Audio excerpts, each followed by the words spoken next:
They say a shadow never leaves its owner.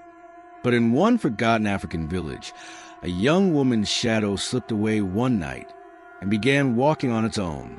Doors slammed shut, children cried, and the old ones whispered.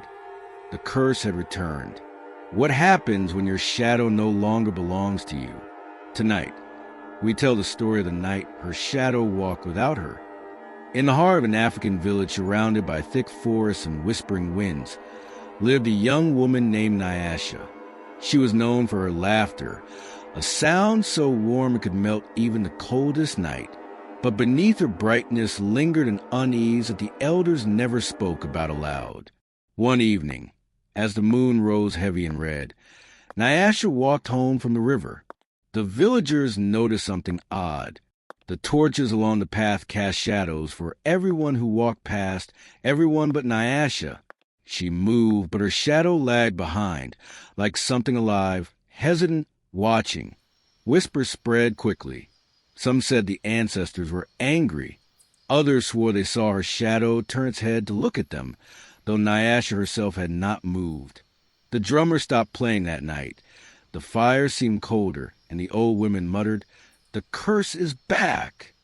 That night, Nyasha awoke to the sound of footsteps inside her hut. Bare feet, soft and slow, moving along the dirt floor. She sat up, heart pounding, and froze. There, at the edge of her bed, her shadow stood, detached, breathing, watching. By dawn, fear had spread through the village. Chickens were found strangled in their cages. Children wailed in their sleep, whispering that a tall, dark figure passed their windows. The elders gathered beneath the ancient baobab tree and confessed a secret long hidden. Centuries ago, a girl's shadow had once broken free, bringing famine, madness, and death until she was buried alive, without her shadow. Nyasha begged them for answers. "Why me?" she cried. But the elders only shook their heads. The shadow chooses who it will leave, and once it walks, it never stops. That night, her shadow returned. But it did not come alone. Across the village walls, dozens of shadows stretched, moving without bodies. They danced against the huts, twisted on the ground, and whispered her name in voices that no living person owned. Nyasha ran into the forest, clutching a charm given by her grandmother. The leaves whispered like tongues. The earth felt alive beneath her feet. And then she realized her shadow was no longer following her. It was chasing her. The forest grew darker, as if swallowing the moonlight.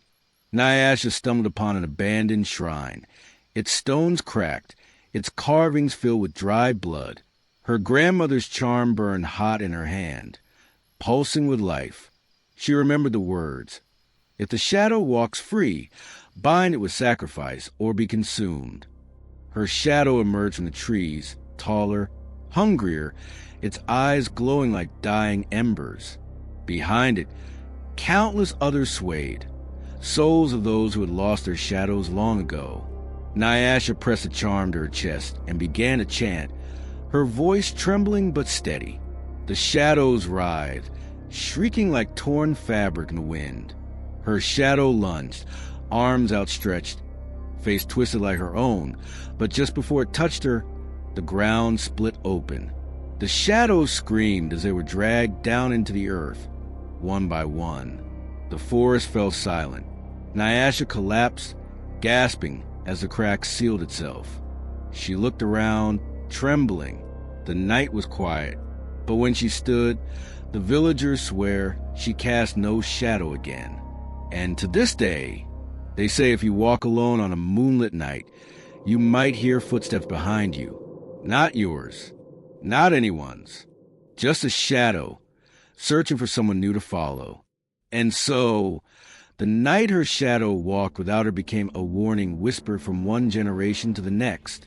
In Africa, shadows are more than shapes on the ground. They are your soul's silent twin. So tell me, when you look behind you tonight, are you sure your shadow is still yours? If you enjoyed this tale, Don't forget to subscribe for more terrifying African folk tales. Until next time, keep your lights burning and never, ever walk alone at night.